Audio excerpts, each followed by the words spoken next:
Ya, baik. Kita sambung di video sebelumnya masih tentang berbakti pada orang tua ya.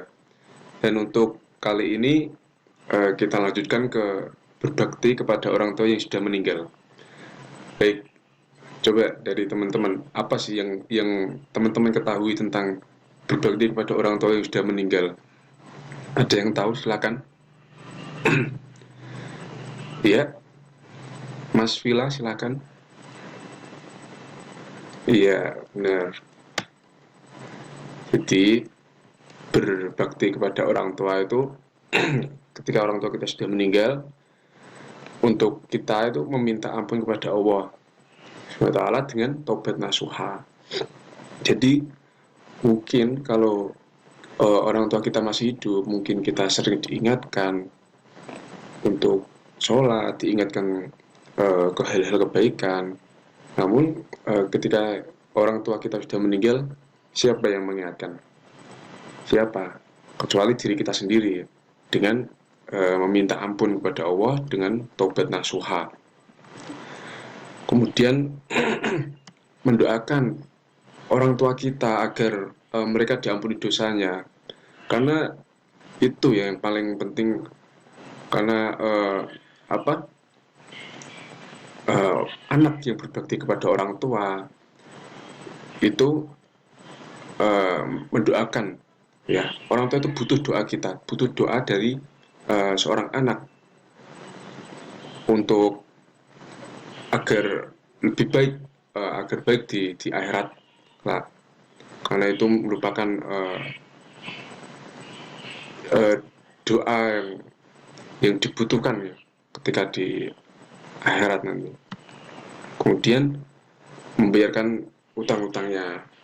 Nah ini ketika orang tua kita semasa hidup mempunyai utang, entah itu ke tetangga atau ke siapapun, itu kalau bisa harus dibayarkan ya, agar orang tua kita ketika meninggalkan dunia itu benar-benar sudah beres semuanya, sudah clear ya.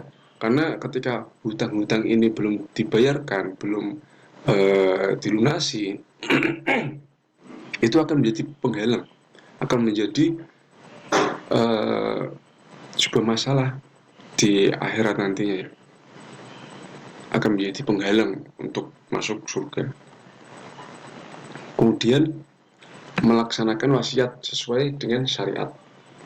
Ketika orang tua kita memberikan wasiat, ketika memberikan petua yang harus dilaksanakan, itu kita wajib melaksanakannya ya, karena itu merupakan wasiat. Contoh, orang tua kita uh, tentang hak waris ya, misalkan orang tua kita mempunyai wasiat kalau ketika orang tua sudah meninggal, misalkan tanah nih harus dibagi-bagi rata. Nah itu ketika itu kan sebuah wasiat. Jadi kita sebagai anak yang melaksanakan wasiat tersebut ini harus wajib melaksanakannya dengan syariat-syariat hukum Islam. Selanjutnya menyambung silaturahmi. Ya, ini uh, tetap kita harus sambung silaturahmi kepada saudara-saudara, kepada tetangga, ya. Karena kebanyakan contoh ketika orang tua kita istilahnya yang dituakan dalam suatu keluarga, ketika sudah meninggal itu kebanyakan sudah renggang, sudah tidak ada yang dituakan itu.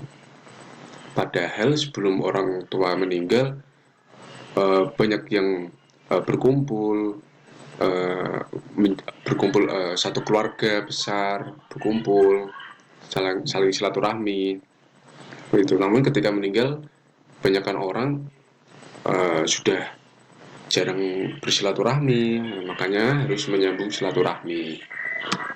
Selanjutnya, nah ini tentang durhaka kepada orang tua. ada yang pertama menyakitinya. Nah, ini menyakiti orang tua, bagaimana itu bisa menyakitinya ya? Orang tua kita, termasuk terutama ibu kita yang sudah melahirkan, ya, melahirkan dengan susah payah. Lalu eh, ketika kita sudah besar, sudah tumbuh akal balik, kemudian menyakitinya, itu kan sesuatu yang sangat menyakitkan ya bagi orang tua ya. Sudah dibesarkan, sudah dirawat, kemudian kita seenaknya menyakiti orang tua, berbicara kasar, kemudian membangkang, ya, seperti itu ya. Kita, itu termasuk salah satu contoh durhaka kepada orang tua. Kemudian ya, ini membangkang tadi sudah saya sebutkan ya.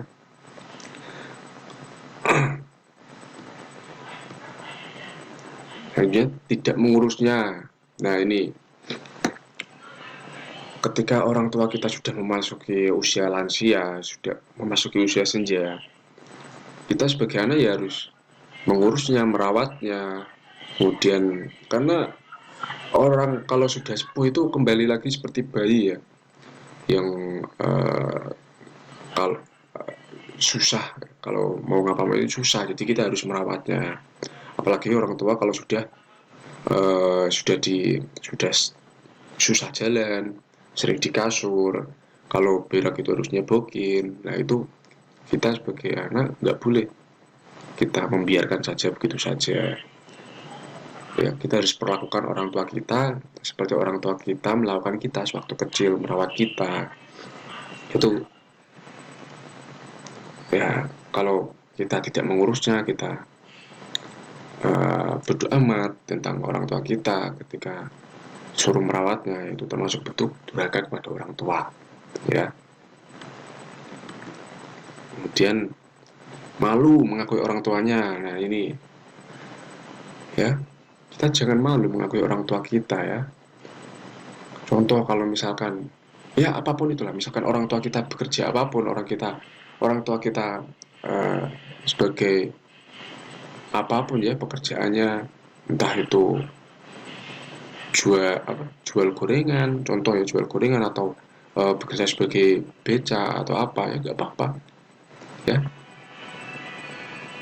karena ya sudah bagus orang tua kita merawat kita ya, ya itu sebagai, kan yang penting halal, nggak apa-apa mengakui, nggak harus orang tua kita kaya baru kita akui, nggak harus ya,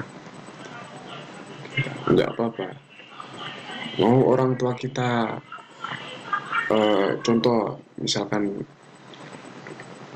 entah itu, mohon maaf ya, entah itu cacat atau apa, ya nggak apa-apa, kita harus bangga pada orang tua kita ya, karena beliau sudah menghidupi kita, sudah merawat kita dari kecil gitu.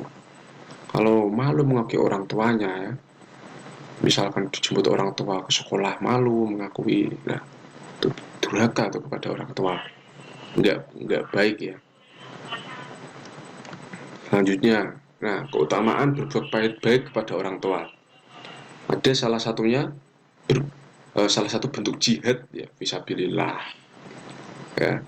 Kemudian ada mendapatkan ridho Allah, karena ridho Allah itu terletak pada ridho orang tua. Untuk kalau kalian mungkin sering berbuat tidak baik kepada orang tua, sering bangkang, sering berkata kasar, itu akan, ketika orang tua tidak ridho terhadap kalian, itu akan berdampak yang sangat besar, berdampak buruk pada kehidupan kalian selanjutnya, masa depan kalian itu berdampak sangat buruk. Contoh, misalkan kalian ya tidak mendapatkan ridho Allah, ridho orang tua ya, itu kan termasuk mendapatkan ridho, tidak mendapatkan ridho Allah. Ketika kalian tidak mendapatkan ridho orang tua, mungkin berbagai macam kesulitan itu akan sering menghampiri ya. Contoh, kalau misalkan kalian sering berbuat buruk kepada orang tua, ya, membangkang dan berkata kasar dan segalanya, Mungkin kalau kalian mau belajar itu susah. Kalau misalkan yang sudah bekerja mau mencari kerjaan susah. Ya, semuanya disusahkan oleh Allah ya, karena untuk mendapatkan ridho Allah, mendapatkan ridho Allah itu ya dari orang tua, termasuk mendapatkan ridho orang tua itu mendapatkan ridho Allah. Betul. Oke, selanjutnya akan diluaskan rezekinya dan dipanjangkan umurnya. Ya, ini siapapun ya yang berbuat baik kepada orang tua, eh, kalau orang tua sudah memasuki usia senja itu merawatnya, itu akan diluaskan rezekinya, dipanjangkan umurnya, ya. Ya gak apa, coba buktikan saja ya, kalian berbakti kepada orang tua, kalian nurut apapun yang dikatakan selama itu hal kebaikan, ya, kalian nurut, kemudian ya, sering mendoakan orang tua ya, yang berbuat segala kebaikan tentang orang tua. Kalian buktikan sendiri, akan dilancarkan, diluaskan rezekinya. Seperti itu. Selanjutnya, salah satu kunci masuk surga ini, yaitu tadi karena ridho Allah itu terletak pada ridho orang tua, kemudian ya ini salah satu bentuk jihad fisabilillah. Jadi kunci masuk surga itu ya mengutamakan orang tua, berbuat baik kepada orang tua itu salah satu termasuk kunci surga. Ya, kalau kalian durhaka kepada orang tua, kalian eh, tidak menaatinya, gimana mau masuk surga? Ya, orang-orang tua yang merawat kalian sejak kecil, yang dimana surga sampai ada surga di bawah telapak kaki ibu, itu kan betapa memang sangat berharganya orang tua gitu.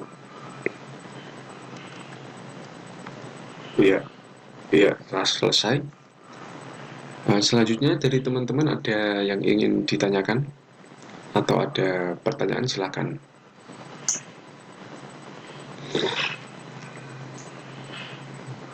Ya, sudah paham semua? Tidak ada? Oke, eh, oke, ini materi kita ya di pertemuan kedua tentang berbakti kepada orang tua. Alhamdulillah, ini sudah berada sudah di ujung waktu ya. Ini mau selesai ya, Mas? Iya. Nah, ini semangat ini, Mas Villa ini kalau sudah mau selesai. Baik, tapi sebelum ini saya ingin teman-teman ya, ini untuk penugasan biar lebih paham tentang berbakti orang kepada orang tua ya. Silakan diambil pulpen dan kertasnya. Saya akan memberikan beberapa pertanyaan ya, beberapa pertanyaan, nanti bisa dijawab, ditulis dulu aja pertanyaannya Mas. Ya, ya yang pertama, eh, selain kepada orang tua, kepada siapa lagi kita eh, harus berkata baik, berbuat baik, ya. Itu yang pertama. Paham?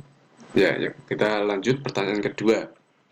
Itu tentang uh, perilaku perilaku atau tindakan apa saja yang sudah kita lakukan terhadap orang tua.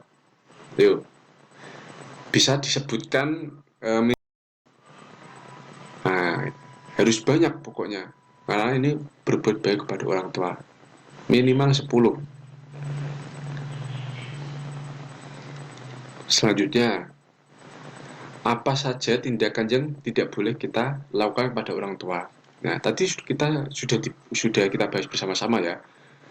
Namun itu masih hanya beberapa sebagian, karena masih sedikit, karena masih banyak lagi yang harus uh, yang tidak boleh kita lakukan pada orang tua kita ya. Silakan disebutkan 10 juga. Nah, ini penting ini, karena orang tua itu segala-segalanya lah bagi kehidupan kita. Ya, itu tiga itu ya. Silakan uh, dijawab. Kemudian ada lagi, silakan teman-teman semuanya uh, dari slide pertama sampai slide terakhir ya, penjelasan keseluruhan ini